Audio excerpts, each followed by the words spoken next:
Em dic Pere Comelles i soc professor de l'àrea d'estudis portuguesos de la Universitat de Barcelona, traductor, i formo part del grup d'estudi de llengües amenaçades dirigit per la Carme Junyent, que es preocupa particularment per la diversitat lingüística i el seu futur. Més enllà del que tots entenem per llengua d'una manera intuïtiva i de sentit comú, definir llengua vol dir posicionar-se en una determinada escola i de totes maneres és un concepte molt vague. La diversitat lingüística és la constatació òbvia i que es fa de seguida des d'un que és petit, no? Que bé, la gent parla diferent i aquesta diversitat va des de les petites diferències que tots constatem en les persones que tenim a prop i que parlen el que en diem la nostra mateixa llengua, fins a, evidentment, l'absoluta incomprensió amb persones que parlen de maneres totalment diferents. És important perquè forma part de la naturalesa humana, és absolutament inherent al que som. Comportaria un empobriment molt gran i en el cas concret de com s'explica la història, com sempre, que tens molt poques veus, no? La riquesa i la precisió en un relat històric depèn molt de la multiplicitat de veus, perquè, òbviament, tots els fenòmens són complexíssims.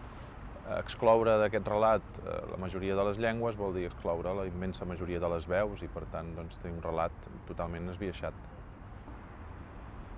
L'ecolingüística inclouria punts de vista força diversos que en comú tindrien un enfocament dels fenòmens lingüístics holístic, global, i que fa servir sovint conceptes i eines que provenen de l'ecologia, com ecosistema.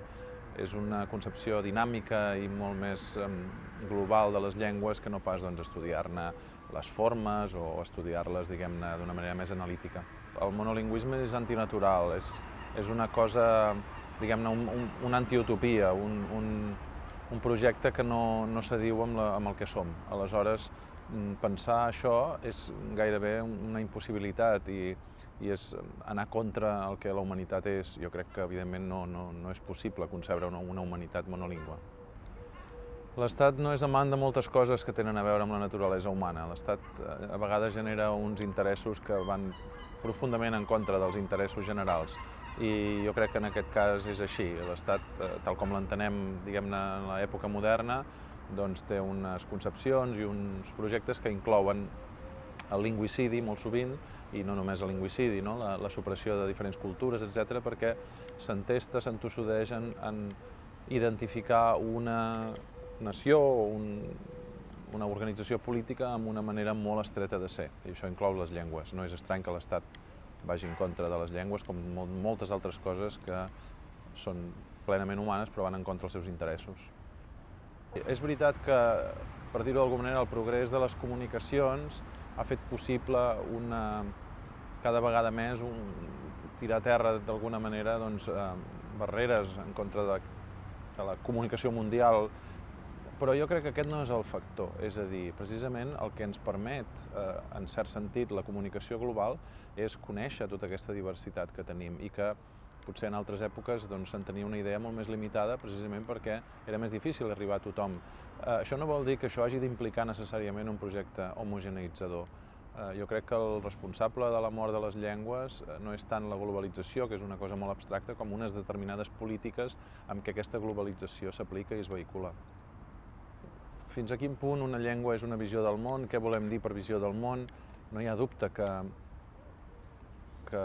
la diversitat lingüística té a veure, en cert sentit, amb la diversitat de pensament, però no en un sentit molt restringit, molt estret. De fet, en aquest sentit jo diria que amb totes les llengües es pot pensar tot.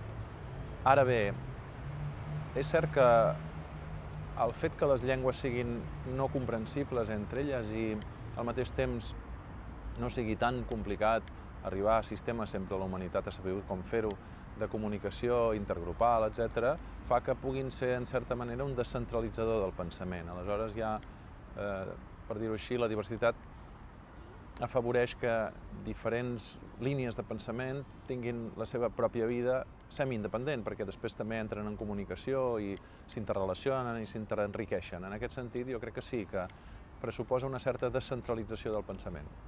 el fet d'encarar els mateixos problemes que té la humanitat de diferents maneres, amb una certa descentralització, augmenta les possibilitats de trobar solucions creatives. Qualsevol tipus de centralització, de jerarquització, de piràmide única en tots els sentits, doncs és empobridora. I, per tant, a mi em sembla que és molt més interessant buscar un model d'igualtat entre les llengües que faci que sí que hi hagi interrelació i al mateix temps, diguem-ne, progressió pròpia de cadascú, que no pas tots referir-nos, mirar tots cap a una sola direcció.